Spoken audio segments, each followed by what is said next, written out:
Amados irmãos, hoje é dia 3 de junho do ano da graça de 2025 e retomamos aqui esta semana as nossas reflexões na palavra pela manhã.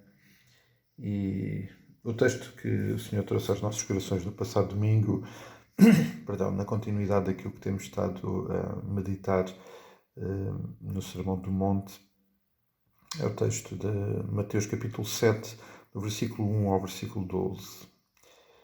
E mais uma vez o Senhor Jesus neste texto vem tratar de um assunto realmente muito importante,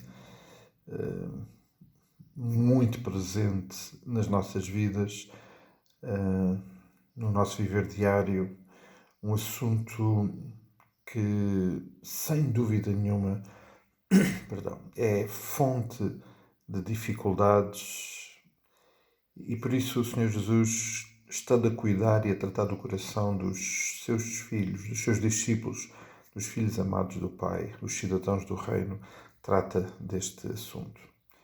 E o Senhor Jesus arranca com esta afirmação radical no versículo 1: não julgueis para que não sejais julgados. E como eu lembrava no domingo, tudo aquilo que o Senhor Jesus diz está ligado e interligado. E por isso isolar afirmações de Jesus, esquecendo tudo o resto, é obviamente um erro e que não podemos cometer. Se nós isolarmos esta primeira frase, este primeiro versículo, ficamos com a ideia de que o Senhor Jesus pura e simplesmente está a proibir ou está a nos afastar de fazer qualquer tipo de julgamentos. E de facto não é isso que o Senhor Jesus está a dizer. O Senhor Jesus está-nos a chamar a atenção para o facto de que a nossa facilidade em fazer julgamentos, em fazer juízos de tudo e qualquer coisa e de qualquer pessoa, se não for resultado de corações tratados, com toda a certeza vai resultar em problemas graves nos nossos relacionamentos, na nossa caminhada, mas acima de tudo na qualidade ou no estado do nosso coração. E por isso o Senhor Jesus começa por fazer esta afirmação, mas ele depois vai desenvolver e vai dizer a razão desta afirmação e naturalmente percebemos que o que está em causa não é fazer julgamentos, mas sim fazer julgamentos nas condições e da forma errada. É interessante porque este é um assunto pelo qual o Senhor Jesus sofreu muito. Muitos foram aqueles que, caminhando perto de Jesus, fizeram julgamentos errados sobre ele. E fizeram julgamentos porque exatamente os seus corações não estavam tratados, não estavam cuidados, os seus olhos não estavam capacitados, tal como o versículo 22 do capítulo 6 nos lembra. Os nossos olhos precisam de ser bons para que tudo aquilo que nós recebemos através dele realmente seja bom. E o Senhor Jesus foi alvo de juízos e de julgamentos de pessoas que não tinham os olhos bons e por isso fizeram julgamentos e juízos errados sobre ele. E amados, se isso aconteceu com Jesus, como não vai acontecer connosco? Mas este problema é um problema de duas vias. Nós somos alvos de julgamentos e de juízos, mas nós também fazemos julgamentos e juízos. E se esse erro, se esse problema do qual o Senhor Jesus foi alvo, e que ele mencionou, que aliás ele mencionou anteriormente, no versículo 20 do capítulo 5, ele já tinha mencionado que a nossa capacidade de ajuizar, de fazer juízos, tinha que ser completamente diferente dos escribas e dos fariseus, porque eles estavam a fazer tudo isso de uma forma errada. Os seus corações não estavam tratados e os seus olhos não eram bons. E por isso o Senhor Jesus está a elevar, a chamar a atenção para um problema, a elevar o nível de exigência desta área tão importante das nossas vidas.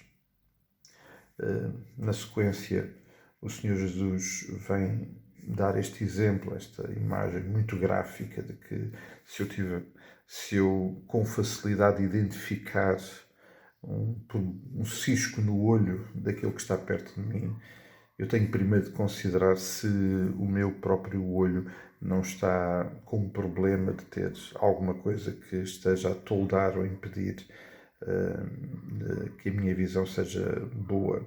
E o que o Senhor Jesus vem dizer é que devemos tratar primeiro do nosso olho e, portanto, precisamos de tratar do nosso coração. E, obviamente, a única pessoa que o pode fazer é o Senhor Jesus, para depois, então, podermos ser agente de bênção sobre os outros, tal como os outros precisam de ser bênção para nós. O versículo 5 é importantíssimo. Tira primeiro a trave do teu olho e então verás claramente para tirar o argueiro do olho do teu irmão. E para tirar a trave do nosso olho, para cuidar de problemas da nossa vida, precisamos de ir ao Pai, precisamos estar na intimidade com Ele, tal como o Salmo 139 nos lembra. Precisamos de ser sondados pelo nosso Senhor, precisamos que Ele sonde e perscrute no nosso coração aquilo que de facto de errado está, para que então, tratado pelo Senhor, possamos então ser bênção na vida dos outros. Só o Senhor pode fazer, e para nós cuidarmos da qualidade dos nossos olhos, perdão, precisamos que Ele faça essa intervenção em nós. Então isso remete-nos para a intimidade, a proximidade, a dependência do Senhor. Tal como o Salmo 139 diz: Tu me sondes e me conheces, sabes quando me assento, quando me levanto, de longe penetras os meus pensamentos, esquadrinhas o meu andar e o meu deitar, conheces os meus caminhos. E por isso, esta necessidade de ser sondado. Versículo 23 do Salmo 139. Sonda-me, ó Deus, e conhece o meu coração, prova e conhece os meus pensamentos, vê se há em mim algum caminho mau, guia-me pelo caminho eterno. Que este processo de tratar do nosso coração, que só o Senhor Jesus pode fazer, nos capacite e nos dê a graça e a condição necessária para depois sermos bênção para a vida dos que estão próximos de nós. Que desafio, certamente, para todos nós. Que o Senhor nos abençoe e que Ele continue a falar e a cuidar dos nossos corações e da qualidade do nosso olhar, para que possamos ser abençoados e bênção para os outros. Um forte abraço, continuamos a orar uns pelos outros e, querendo o Senhor, nos encontremos por aí.